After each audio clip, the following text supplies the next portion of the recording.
നമുക്ക് ദില്ലിയിലേക്കൊന്ന് പോയാലോ? നമ്മൾ നാട്ടിലെ വിഷു ആഘോഷം കണ്ടല്ലോ. അപ്പോൾ ദില്ലിയിൽ എങ്ങനെയായിരിക്കും മലയാളികൾ വിഷു ആഘോഷിക്കുന്നത്, കേരളത്തിന് പുറത്ത് പ്രവാസികളുടെ ഒരു വലിയ കൂട്ടായ്മ എങ്ങനെയായിരിക്കും തുടങ്ങിയ കാര്യങ്ങളൊക്കെ നമുക്കറിയാം. സ്വാതി കൂടി ചേരുകയാണ്. സ്വാതി, ഹാപ്പി വിഷു. ദില്ലിയിൽ എങ്ങനെയുണ്ട് വിഷു? ദില്ലിയിൽ ഏത് സ്ഥലത്താണ് ഇപ്പോൾ നിൽക്കുന്നത്? ഒരുപാട് ആളുകൾ നിൽക്കുന്നത് എനിക്ക് കാണാൻ കഴിയുന്നുണ്ട്. മലയാളികളുടെ വലിയൊരു കൂട്ടായ്മ അനുഭവപ്പെടുന്നുണ്ട് അവിടെ.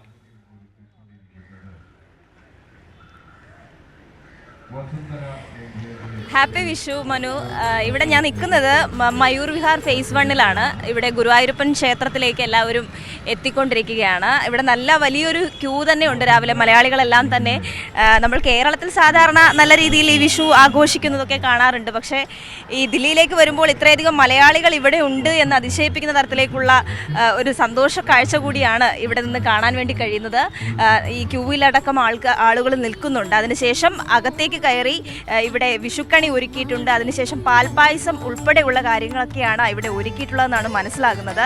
എന്തായാലും വലിയ നിര തന്നെയാണ്. 2 ക്യൂവിലായി നിൽക്കുകയാണ് ആളുകൾ. ഓരോരുത്തരായി ഉള്ളിലേക്ക് കയറുന്നതനുസരിച്ചാണ് അകത്തേക്ക് വിഷുക്കണി കാണാനും ക്ഷേത്രത്തിൽ കണ്ട് ഗുരുവായൂരപ്പനെ തൊഴാനും വേണ്ടിയാണ് ഇത്രയും ആളുകൾ രാവിലെ തന്നെ ഇവിടെ എത്തിച്ചേർന്നിട്ടുള്ളത്. വലിയൊരു നീണ്ട നിര തന്നെയാണ്. വലിയ അതിശയവും സന്തോഷവും ഉണ്ട്. ഈ ദില്ലിയിലടക്കം മലയാളികൾ ഇങ്ങനെ കൂടിച്ചേർന്നുകൊണ്ട് വിഷു ആഘോഷിക്കാനുള്ള ഒരു വലിയ തിരക്ക് ദില്ലിയിൽ എന്തായാലും കാണാൻ കഴിയുന്നുണ്ട്. നമുക്ക് ഇവിടെ നിൽക്കുന്നവരോട് തന്നെ അഭിപ്രായം ചോദിക്കാൻ തോന്നി എങ്ങനെയാണ് ഇവിടുത്തെ വിഷു എന്നുള്ളത്.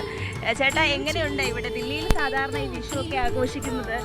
വലിയ സന്തോഷത്തോടെയാണ് നോക്കി കാണുന്നത്. ഇത്രയും പേര് ഇവിടെ വരികയാണ്. എങ്ങനെയുണ്ട് ഇവിടുത്തെ വിഷു ആഘോഷം? ഇവിടെ വളരെ എനിക്ക് തോന്നുന്നു നാട്ടിലേക്കാട്ടിലും കൂടുതലായിട്ട് വിഷു ആഘോഷം ഇവിടെയാണ് നടന്നു പോകുന്നത്.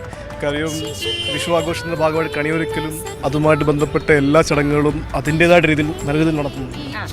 ഈ മയൂർ വിഹാർ ഫേസ് 1 എന്ന് പറയുന്നത് പൊതുവേ മലയാളികൾ ഉള്ളൊരു സ്ഥലമാണ് കൂടുതലായിട്ടും, അല്ലേ? ഏറ്റവും കൂടുതലായിട്ടുള്ളതാണ്.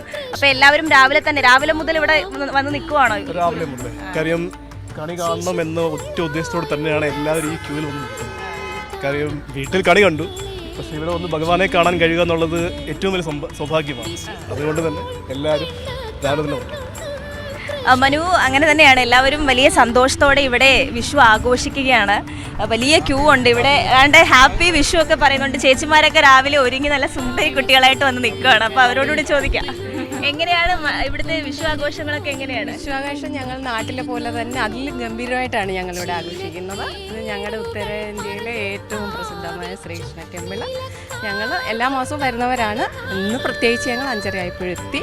ഞങ്ങൾ കണ്ടു, തൊഴുതു. ഡൽഹിയിലെ ഒരേ ഒരു ടെമ്പിളാണ് കൃഷ്ണൻ്റെ, ഭഗവാൻ കൃഷ്ണൻ്റെ ഒരേ ഒരു ടെമ്പിളാണ്.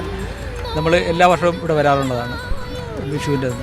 ഇപ്പോൾ കണ്ടി തിരക്കുണ്ട്. ഇത് മൊത്തം മലയാളികൾ ഏറ്റവും കൂടുതലുള്ള ഒരു ഏരിയ ആണ്.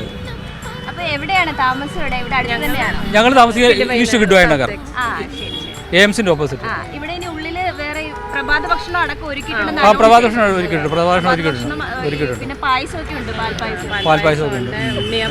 എല്ലാ അറേഞ്ച്മെന്റും നല്ല ഇതായിട്ട് ചെയ്തിട്ടുണ്ട്. കാലങ്ങളായി വരുന്നതാണോ ഇവിടെ?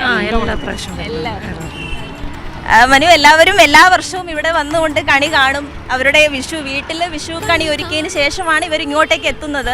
എന്നാലും ഇവിടെ എല്ലാവരും കൂടിച്ചേർന്ന് വലിയൊരു സന്തോഷം കൂടിയാണ് എല്ലാവരും പങ്കുവെക്കുന്നത്. വലിയൊരു ക്യൂ തന്നെ ഉണ്ട്, വലിയ നിര തന്നെ ഇവിടെ ഉണ്ട്. ക്യൂ ഞാൻ കാണുന്നുണ്ട്. ഒരൊറ്റ മിനിറ്റ്. സ്വാതി പറഞ്ഞ കാര്യങ്ങളൊക്കെ എനിക്ക് ഇഷ്ടപ്പെട്ടു. നല്ല പാൽപ്പായസം ഉണ്ട് എന്ന് പറയുന്നത്.